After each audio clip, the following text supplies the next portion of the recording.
hər bir müsəlman özlüyündə bilməlidir ki, onun Allahın əmrlərinə qarşı üzərində görevlər var.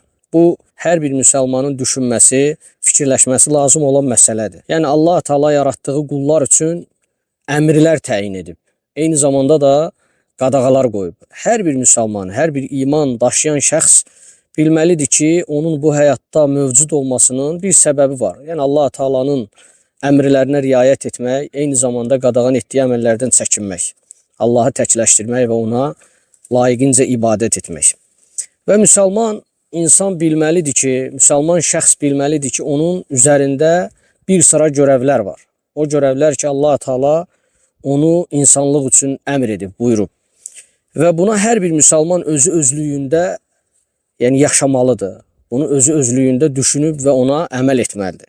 Hansı ki, Allah Teala əmr edib qullarına, əmrlər təyin edib və eləcə də qadağalar təyin edib.